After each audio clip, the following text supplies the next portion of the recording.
एक आलीशान हेरा पैलेस से होती है जहाँ सू नामी लड़की लिफ्ट में थी। तभी उसके सामने से एक लड़की छत से एक स्टैचू पे आ गिरती है। सू चीखने लगती है मगर लिफ्ट में होने की वजह से कुछ नहीं कर पाती। स्टोरी शिफ्ट होती है 2 महीने पहले, जहाँ एक औरत यूनही किसी पॉलिटिशियन को अपार्टमेंट दिखा रही होती है। पॉलिटिशियन के उसे हरास करने पर यूनही तो वहाँ से जैसे तैसे निकल जाती है, पर वो एक एक्ट्रेस को उधर आते देखती है जिसका पॉलिटिशियन से अफेयर था। घर जाके यूनही अपनी बेटी वेरोना के सिंगिंग करने पे उसे डांटती है क्योंकि वो नहीं चाहती थी कि वेरोना सिंगर बने। यूनही को एक फ्लैशबैक आता है जिसमें वो भी सिंगिंग किया करती थी, मगर फिर कुछ ऐसा हुआ जो वो याद नहीं करना चाहती। सीन्स पैलेस पे शिफ्ट होते हैं जहाँ सब रिच लोगों की डिनर पार्टी चल रही थी। सू और उसका हस्बैंड टाई थोड़ा लेट आते हैं। उनका अच्छा रिलेशन देख फेमस सिंगर स्योजिन को जेलस फील होता है। टाई वैसे तो सू की केयर करता है लेकिन स्योजिन से आंख मटक्का भी करता नजर आता है। वेरोना अपने सिंगिंग कंपटीशन में अच्छा परफॉर्म करने के लिए स्योजिन को क्लासेस देने का कहती है, पर यूनही उसे वहाँ से ले जाती है। फ्लैशबैक से हमें पता लगता है कि यूनही और स्योजिन साथ सिंगिंग करते थे, लेकिन स्योजिन पैसे देकर ट्रॉफी जीतती खुद तो मशहूर हो गई, लेकिन यूनही पीछे रह गई। आर्ट कॉलेज में एडमिशन के लिए कोई भी वेरोना को क्लासेस देने के लिए नहीं मानता। उसको स्कूल से रेस्टिकेट होने से बचाने के लिए यूनही उस पॉलिटिशियन को ब्लैकमेल करके पैसे निकलवाती प्रिंसिपल को दे देती है। टाई के 2 ट्विंस क्योंग और किम होते हैं। सू इनकी सौतेली मॉम है, इसलिए वो उसकी इज्जत नहीं करते। एक ट्यूटर एना उन दोनों को पढ़ाने पैलेस आती है, जो स्यूजन और टाई को साथ देख उनकी वीडियो बना लेती है क्योंकि उस पे झूठा चोरी का इल्जाम लगने की वजह से वो टाई से बदला लेने आई थी। वहाँ एक टीचर वेरोना को क्लासेस देने लगता है, मगर वो भी स्यूजन का खरीदा हुआ था। तो कंपटीशन के दिन स्यूजन जानबूझ के वेरोना को हरवा देती है। पर्दे के पीछे से एक लड़की की आवाज सबको भा जाती है। वो एना थी जिसका असली नाम सियोल है।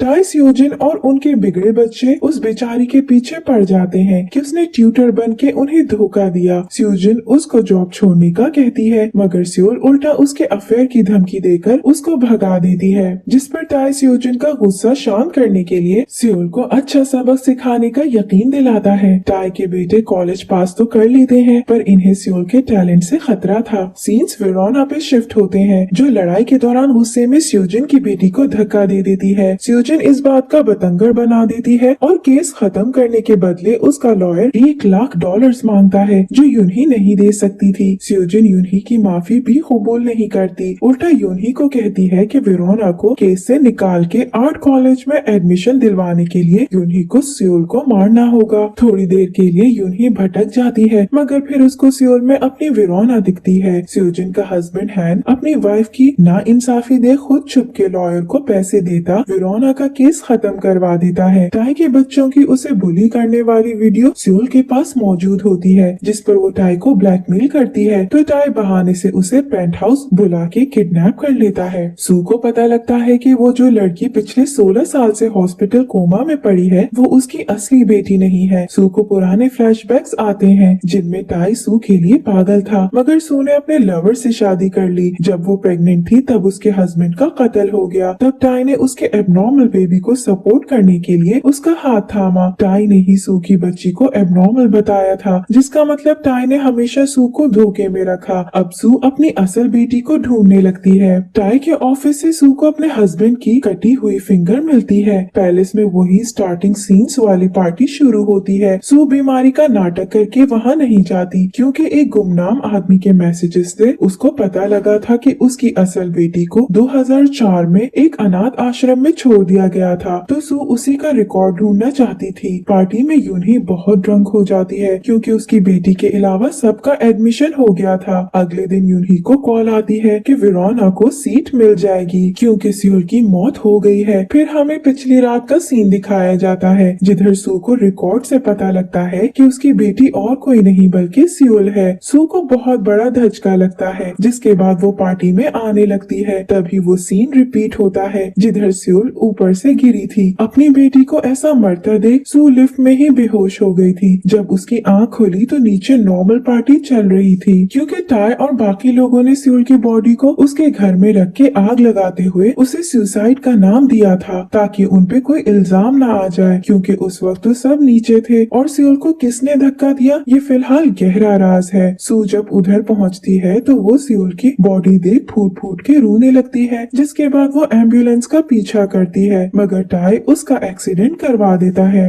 हॉस्पिटल में अब सू को टाई का मैनेजर सब सच बताता है, क्योंकि वही सू की छुप के मदद कर रहा था। सू अपनी बेटी के कातिल के टुकड़े टुकड़े करने की ठान लेती है। फिर वो घर में बिल्कुल नॉर्मल एक्ट करती है, लेकिन पीछे अपने बदले की प्लानिंग करती है। सू को सियोल की बॉडी से एक पेन ड्राइव मिली थी, जिसके मुताबिक सियोल को किसी ने अब्रॉड अडॉप्ट किया था, मगर फिर वापस कोरिया भिजवा दिया। स्यूजिन यूनही को फंसाने के लिए उस पे सियोल के कत्ल का इल्जाम थोप देती है और झूठे एविडेंस भी कोर्ट ले आती है, मगर हैन उधर भी यूनही को सपोर्ट करता है। अब यहाँ हमें पता लगता है कि यूनही और हैन लवर्स थे, मगर हैन को मजबूरन स्यूजिन से शादी करनी पड़ी। नेक्स्ट हम देखते हैं कि लॉयर की वॉच सियोल की बॉडी के पास रह गई थी, तो सू सबको अननोन नंबर से उसकी पिक्चर्स भेजती है। पैलेस के सब लोग डर के बौखला जाते हैं। मैनेजर अब सू का साथ देने लगता है। दोनों को सबूतों से पता लगता है कि पॉलिटिशियन अनाथ बच्चों को अब्रॉड भिजवाता है और फिर उनका बोन मैरो निकलवा के वापस कोरिया लाता है। यही सियोल के साथ हुआ। पॉलिटिशियन का स्कैंडल आउट हो जाता है, जो यूनही को जिम्मेदार समझ के वहाँ बुलाता है, मगर जब यूनही वहाँ जाती है तो पॉलिटिशियन की लाश देखती है। तो हुआ कुछ यूँ था कि सू पॉलिटिशियन को मजा चखाने गई थी, पर पॉलिटिशियन की मौत हो गई और मैनेजर ने उसकी मौत को एक्सीडेंट दिखा दिया। पुलिस का शक फिर से यूनही पे जाता है। उसको बचाने के बदले में मैनेजर उससे सियोल का पुराना घर खरीदवाता है, जिधर की जमीन पे टाई की नजर थी। टाई को सीसीटीवी फुटेज से पता लग जाता है कि सू ने उसकी तिजोरी से पॉलिटिशियन के खिलाफ सबूत निकाले, जिसमें मैनेजर ने उसका साथ दिया। टाई मैनेजर को बुलाता है, मगर मैनेजर गायब था और फिर उसकी सुसाइड की खबर आती है, जिस पर टाई सू को लेकर सावधान हो जाता है। स्यूजिन एक बार फिर वेरोना का हक मारती अपनी बेटी हायोना को दे देती है, क्योंकि वो अपनी फैमिली फाउंडेशन की मालिक बनना चाहती थी, जिसके लिए उसके डैड ने हायोना की ट्रॉफी जीतने की शर्त रखी थी। यूनही स्यूजिन को धमकी देती है कि अगर उसने वेरोना को तकलीफ दी तो यूनही उसका बदला हायोना से लेगी।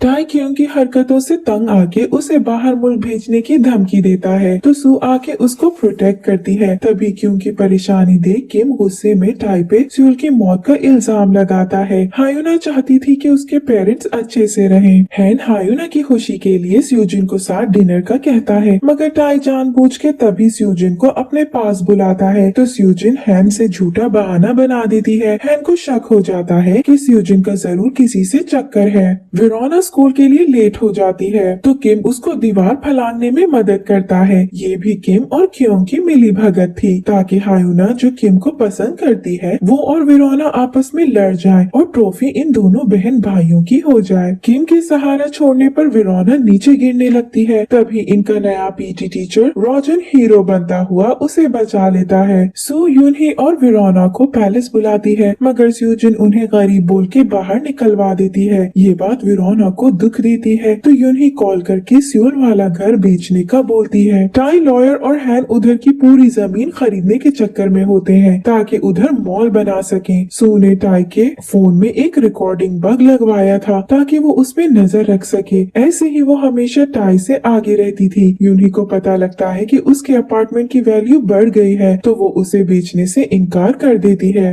वहाँ टाई सोच में पड़ जाता है कि उसका हर दाव कैसे आउट हो रहा है। तभी उसे अपने फोन के बग का पता चल जाता है। टाई को सू पे शक जाता है, मगर सू बड़े एहतियात से मामला संभाल लेती है। सू यूनही से नजदीकियां बढ़ाने लगती है और जानबूझ के ऐसे सिनेमा भेजती है जिधर स्यूजिन और टाई डेट पे आए थे, जिसके बाद यूनही को सू पे तरस आता है। स्यूजिन के पास अननोन नंबर से धमकियां आने लगती हैं और टाई का शक सियोल के हिडन मुंह बोले भाई पे जाता है, जिसका जिक्र उसने किया था। टाई यूनही से जबरदस्ती घर के पेपर साइन करवाने के लिए उसको उठवा लेता है। हैंड मास्क लगा के धमाकेदार एंट्री देता यूनही को बचा लेता है। रॉजन एक बड़ा सस्पिशियस आदमी होता है। वो बहाने से सू के पास किम की शिकायत लेकर आता है, मगर फिर सियोल का जिक्र करने लगता है। पैलेस में एक नई फैमिली रहने आने वाली थी। जब वो औरत पैलेस में कदम रखती है तो सबका मुंह खुला रह जाता है, क्योंकि वो यूनही थी जिसने उस घर के बदले टाई से पैलेस का 45th फ्लोर खरीदा था, और ये आइडिया भी यूनही को सू ने दिया था। हायोना को पता लग जाता है कि वेरोना भी किम को चाहती है। वो जेलसी में वेरोना को चोरी के इल्जाम में फंसा देती है। किम वैसे तो वेरोना से अच्छा होने का नाटक कर रहा था, मगर अब वो उसको सच में चाहने लगा था। पैलेस की औरतें यूनही को बाहर निकालने के तरीके अपनाती हैं। यूनही की काफी बेइज्जती होती है मगर वो हार नहीं मानती। हैन यूनही को कंसोल करने लगता है। स्यूजिन को वहाँ देख यूनही हैन को हक कर लेती है। स्यूजिन का पारा मजीद हाई हो जाता है। हैन यूनही के कहने पर स्यूजिन का पीछा करता है। उसको अब पता लग जाता है कि स्यूजिन और टाई का अफेयर है। अगले दिन वो स्यूजिन से डिवोर्स का कहता है। स्यूजिन को झटका लगता है क्योंकि अगर ऐसा हुआ तो वो फाउंडेशन की मालिक कैसे बनेगी। रोजिन अकेला बैठा स्यूल की एक रिकॉर्डिंग सुन रहा होता है। इधर राज खुल जाता है कि रोजिन ही स्यूल का मुंह बोला भाई है और भेस बदल के स्यूल का बदला लेने आया है। अब रोजिन सू को सब सच बता देता है और धमकी देता है कि अगर सू ने 10 दिन के अंदर सबको ये बात न बताई कि स्यूल उसकी बेटी थी तो वो खुद बता देगा। सू हैरान रह जाती है क्योंकि अगर ऐसा हुआ तो उसका रिवेंज कैसे पूरा होगा। सू के आइडिया पे काम करती यूनही टाई को खुश करती उसके पास जॉब करने लगती है। यूनही और सू अपने गेम में आगे बढ़ने लगते हैं। हायोना विरोना को ब्लैकमेल करके स्कूल छोड़ने का कहती है क्योंकि उसको लगता है कि हैन और यूनही का चक्कर चल रहा है। साथ ही वो किम को लेकर इनसिक्योर थी। स्यूजिन अपने रास्ते का पत्थर हटता देख बहुत खुश हो जाती है क्योंकि एक जगह वो फाउंडेशन की हेड बन रही है तो दूसरी जगह विरोना जा रही है। हैन को पता लग जाता है कि ये हायुना ने किया लेकिन स्यूजिन को फर्क नहीं पड़ता। अब क्योंकि दोनों का डिवोर्स हो चुका है तो हैन भी चुप बैठने वाला नहीं था। हैन स्यूजिन को उसकी रूबी रिंग दिखाता है जो मर्डर की जगह पे थी। यूनही स्यूजिन को मजा चखाने के लिए उसी के मुंह से उसकी कब्र खुदवा देती है। अपनी पोजीशन जाती देख स्यूजिन अपने डैड को ही मार देती है। अगले ही दिन से आर्ट कॉलेज की हेड बन के स्यूजिन के तेवर ही बदल जाते हैं। टाई और रोजिन जो अमेरिका का बिजनेसमैन भी था उनके बीच मॉल की डील पक्की हो जाती है। पहले रोजिन सू के खिलाफ था मगर अब उसकी अच्छाई देख साथ देने लगता है। सू बताती है कि टाई का एक सीक्रेट रूम है। रोजिन दिमाग से बहुत शातिर होता है। ये दोनों मिलके इस रूम को खोल लेते हैं। उधर टाई की सारी साजिशें जाहिर हो जाती हैं कि टाई की नजर सू की फेक बीमार बेटी की प्रॉपर्टी पे भी है। टाई उधर आ जाता है तो रोजिन को छुपाने के चक्कर में सू उससे अपने एक्स हस्बैंड के कत्ल का पूछती है। टाई इविल स्माइल देकर बोलता है कि उसी ने कत्ल किया। यूनही ड्रंक होती है तभी अपनी जैकेट में स्यूल का एप्पल नेकलेस देख उसको याद आता है कि उसी ने उस रात नशे में स्यूल को ऊपर से अनजाने में धक्का दे दिया था। उसकी हालत घबराहट के मारे खराब होने लगती है। सू यूनही को अपनी दोस्त समझ के सच बता देती है कि स्यूल उसकी बेटी थी। अब वो और डर जाती है। पहले यूनही खुद को मारने का सोचती है मगर फिर वो सबूतों को मिटाने लगती है। टाई को रोजिन के साथ इन्वेस्टमेंट के लिए पैसों की जरूरत थी। टाई समझता था कि उसने सू की फेक बेटी को मार दिया है मगर अब जैसे सू बेटी को सही सलामत उसके सामने ले आती है टाई के पसीने छूट जाते हैं। रोजिन चुप के सेफली बेटी को यूके भिजवा देता है। टाई अब सू के पीछे पड़ जाता है तो सू उधर से जान बचा के रोजिन के पास जाती है। रोजिन टाई को बर्बाद करना चाहता है और साथ ही स्यूल के कातिल को सामने लाना। यूनही अपनी मौत सामने देख टाई से मिल जाती है। टाई उसको सू का एड्रेस ढूंढने का कहता है। यूनही टाई से सू को ठिकाने लगाने का भी कहती है। रोजिन मॉल के लिए कॉन्ट्रैक्ट साइन कर देता है और सारे पैलेस के लोगों को पार्टी पे बुलाता है मगर रोजिन की भेजी गाड़ी में ड्रिंक पीकर सब बेहोश हो जाते हैं। उधर पैलेस के बच्चों को भी एक रूम में उनके पेरेंट्स का लाइव टेलीकास्ट दिखाया जाता है। रोजिन अपनी शक्ल छुपा के सब बड़ों को एक जलती हुई बस में कैद करता है और अपना गुनाह कबूल करने का कहता है। सब एक दूसरे को कातिल बोलने लगते हैं। दूर से सू धमाकेदार एंट्री देती है और बताती है कि स्यूल उसकी बेटी थी। सब चौंक जाते हैं। सू और रोजिन अभी इन सबको मरने नहीं देते क्योंकि इनकी तबाही अभी बाकी थी। एक एक करके पैलेस के लोगों के स्कैंडल सामने आने लगते हैं। मीडिया में इनके बच्चों की भी बदनामी चल रही होती है। सू यूनही के पास आती है। यूनही एक्टिंग करती है कि जैसे स्यूजन कातिल हो मगर सू उसका पर्दा उठा देती है। सू यूनही से उसका गुनाह कबूल करने का कहती है मगर वो ठीक नहीं मानती। रोजिन का आखिरी दाव सबके सामने कॉन्ट्रैक्ट को टाई का फ्रॉड बोलना था जिस वजह से अब टाई और रोजिन आमने सामने हो जाते हैं। पुलिस टाई को ली जाती है मगर स्यूजन उसको जल्द ही आजाद करवा देती है। यूनही डर डर के जीने के बजाय सू को मारने के लिए चाकू लेकर उसके पास आती है। एकदम रूम अंधेरे में डूब जाता है और सू का कत्ल उसी चाकू से हो जाता है। यूनही इल्जाम कबूल करके जेल आ जाती है क्योंकि टाई ने उसकी सू को मारने वाली बातों की रिकॉर्डिंग पुलिस को दे दी थी। रोजिन और सू को यूके निकलना था मगर जैसे ही उसे सू के कत्ल का पता लगता है टाई रोजिन को किडनैप कर लेता है और बदले में पैसे लेता है। यूनही को उम्र कैद हो जाती है। रोजन गुस्से में यूनही को जेल की गाड़ी से ले जाता है और सू के कत्ल पे मारने लगता है। यूनही बता देती है कि कत्ल उसने नहीं बल्कि टाई ने किया। भले यूनही ने नशे में स्यूर को धक्का दिया लेकिन सू को नहीं मारा। ये कहकर गिल्ट में यूनही खुद को मार डालती है। यहाँ इस सीजन की एंडिंग हो जाती है, जिधर स्यूजिन और टाई अभी भी अपनी ताकत के नशे में धुत होते हैं। इनकी सल्तनत को गिराने की सबकी मेहनत और वो लोग खुद मिट्टी में मिल जाते हैं। Thank you for watching.